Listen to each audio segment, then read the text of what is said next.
Jack, on the cusp of a first title shot in the UFC against a dominant champion, dominant performances by Belal. How are you feeling ahead of your chance at gold? Yeah, I'm feeling good. It feels like any other fight week, and I feel like all the preparations have gone well. I feel like I've left no stone unturned. I'm ready to go out there and perform. It's funny, right? This one sort of came to you a little bit unexpected. You know, you were sort of preparing, I think it's for Leon, right? And then suddenly this title shot comes to you. Does that give you an extra fire, or are you just putting in the miles and the work in the gym anyway, so it doesn't really matter if there's a gold belt on the line, you're going to be putting in the work as hard as you can anyway? Yeah, for sure. Obviously, fighting for this is the big one, you know. I've been working at this for a long time. But yeah, just for another fight, you know, 5-rounder. I was prepping for a 5-rounder and now fighting, the best guy in a 5-rounder. Couldn't put all the work in. Toughest fight of my life. Belal's a funny one, right? Because everyone sort of looks at him and thinks, okay, forward pressure, lots of takedown attempts, just try and control you. So in a way, you would think, okay, that gives me something that I know what I have to prepare for. But then he's coming out and saying, no, he's not going to go for one takedown. He's going to beat you on the feet and all this, maybe trying to play with your mind a little bit. What exactly have you prepared for from Belal? I mean, I guess just all you can do is just watch his previous fights and just that's what you can expect. You know, I think his bread and butter is pushing a high pace, mixing it up, takedowns, striking. So yeah, I try not to listen too much to what he's going to say and just prepare as to what we see in his previous fights. I don't think it's out of line to say that sometimes he doesn't really connect with the fan base. Do you feel like you're getting a lot of support from the fans to try and get this guy out of the title picture? Yeah, I feel like I've got good fans, you know, fans that have stuck by me for a long time, and I think they believe in me. I mean, I appreciate my fans, but yeah, that's it. I'm just coming in here to do a job. And I believe I saw you say in an embedded that you think he's had a nice run, but it's time for him to retire, buddy. What exactly are you going to do to him to make him walk away from the sport on Saturday?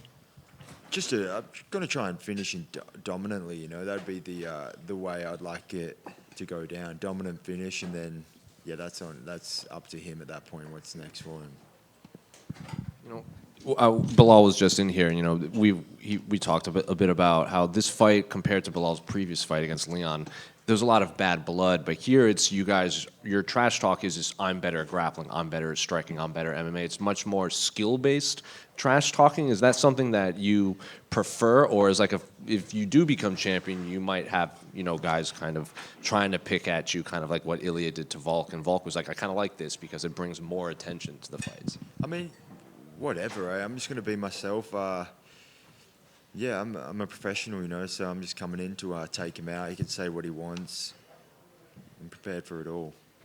And there is probably as much tape on Belal as anyone in the welterweight division against, Wonder Boy, high-level striker, Damian Maia, and Gilbert, high-level grapplers. So I guess, have you seen this massive progression that I guess fans seem to think Belal took this big leap in skill? Or if you break down tape on him, has he always been this good and people have just been overlooking him for a long time? I think he's always been pretty good, you know. He's always done what he needs to do to win, and I think that's his strong suit, you know. He's a winner, so it's a tough fight. It's a tough guy to beat, but I believe we've got the skills. There's a lot of tape on him, so yeah, I've been studying, and I think I've got the ability to beat him. And then just last one for me, I asked Belal this too, and he said it is kind of annoying that pretty much every interview he does, it's how does this fight shape two weight classes, right? Lightweight and welterweight, and even middleweight if Belal wants to go to middleweight at some point. So is it annoying for you too that you're fighting for your first title and everyone seems to be asking, well, what's next, even though the fight hasn't even happened yet? I mean, it's kind of always happens, you know. It's always what's next after this, but yeah, I've got my eyes on Belal. I'm going to get through Belal and then see what happens. Just one right here, Jake. Belal confirmed that he wants to beat you on the feet. Do you think he wants to play mind game with you, or do you actually think he believes that? That's my question, because it seems a little bit odd that he wants to beat you on your style. I mean, I think he's hoping, and I think he believes in himself. I believe he believes in his striking, and I think obviously the fight's going to start striking, so I think he'll test it out. But I think when he gets uncomfortable or when he feels that the advantage might be leaning towards me, I think he'll lean back to his bread and butter. Yeah. So you expect him to shoot early in the fight or to try to box at the beginning?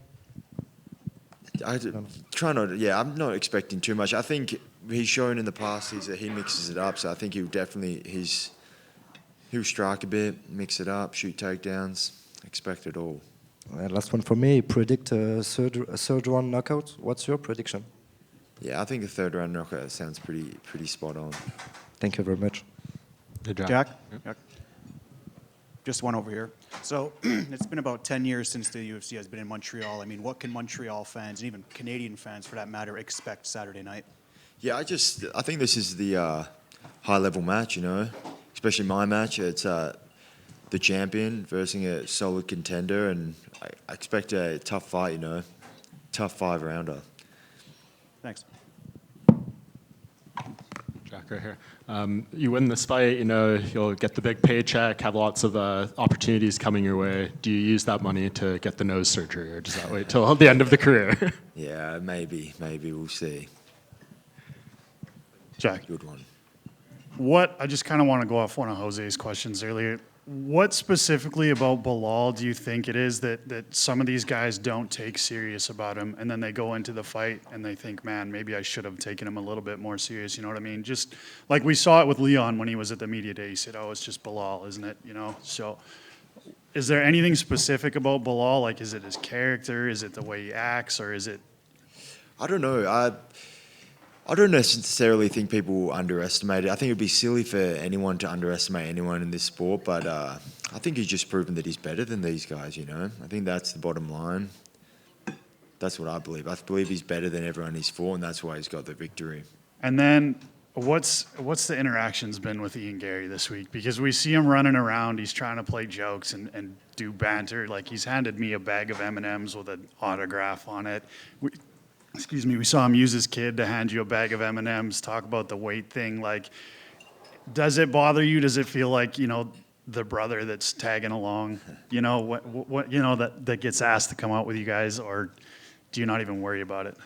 Yeah, I try not to worry about it, you know. He's doing his thing. He's staying, trying to just stay relevant, you know. I guess he's just hoping that someone falls through so he can get his spot, which is fair enough. But, yeah, no, I try to avoid him.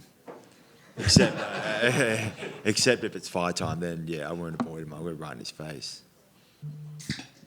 Jack over here.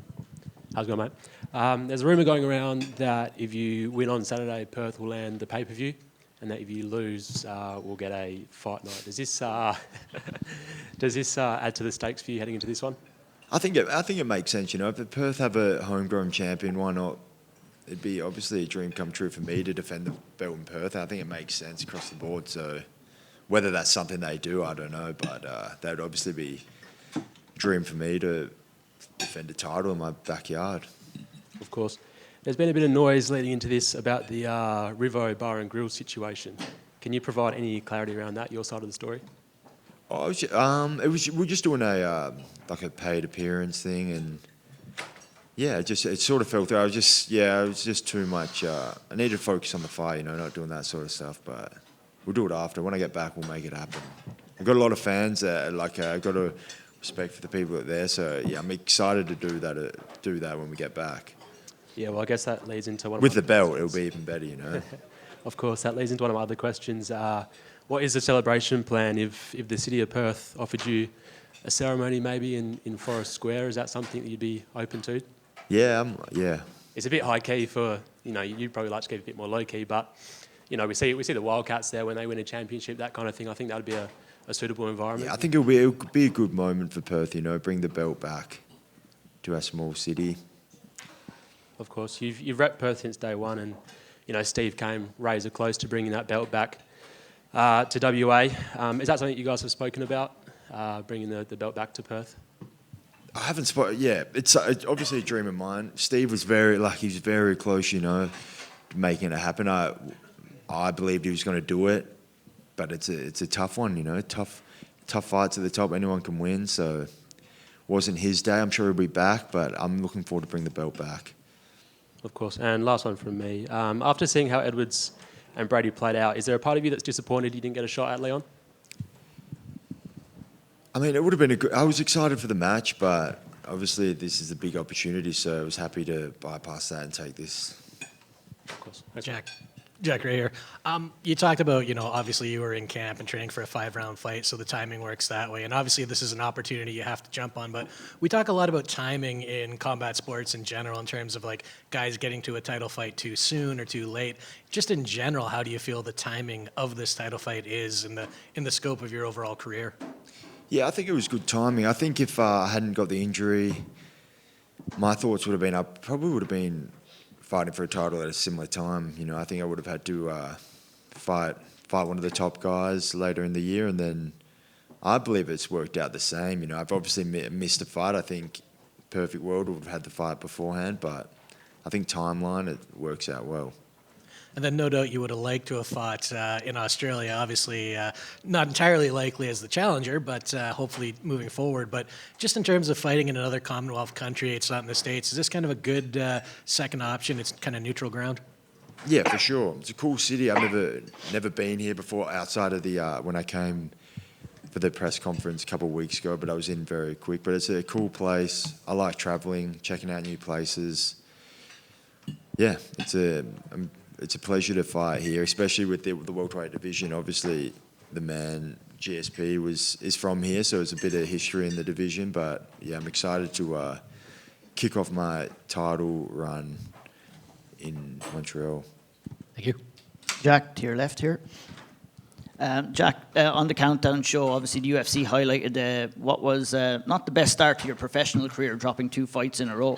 Do you look back at those times, a couple of days out from your first title challenge, for the perseverance that you've showed to get to where you are at right now? Yeah, for sure. It's obviously, not ideal, but you learn a lot from losses. I learned a lot from both those ones, skill-wise and then mentally as well, and just been on a tear ever since, I think most athletes lose in this sport because it's a tough sport, many ways to win and lose. But I'm glad to have got the losses behind me and all wins going forward. Alex Volkanovski picked up a great win against Diego Lopez, reclaiming the featherweight title. Did you look at that performance and take some inspiration of it coming into your own title challenge? Yeah, 100%. Everything Volk does is inspiring. He's an Australian legend, one of the greatest athletes in our country. So, yeah, I'm fully inspired by him and what he has done and what he continues to do. Thank you. Sorry, just one more, Jack. Belal in here earlier said that he thinks he's the best trash talker in the sport. So I'm just curious what type of heated lines you're expecting tomorrow at the press conference. Yeah, he all he does is talk trash. So it's I expect whatever from him. It's going to be good. Jack, you might be the chillest guy in the UFC. Oh. When was the last time you got mad or angry at someone? I try not to get mad too much. I can't even remember. That's a good. I don't know. Try not to get too mad at people. What would it? This guy asked me about my nose. And what would it take for an opponent to get you crazy or mad? I don't know. I think staying calm is number one in the octagon. I think being anger can be at your own detriment. So I just stay calm, try and pull the shots. So just one more. You said that all Belal does is talk. Does that mean you don't really consider his hands to be Canelo-esque?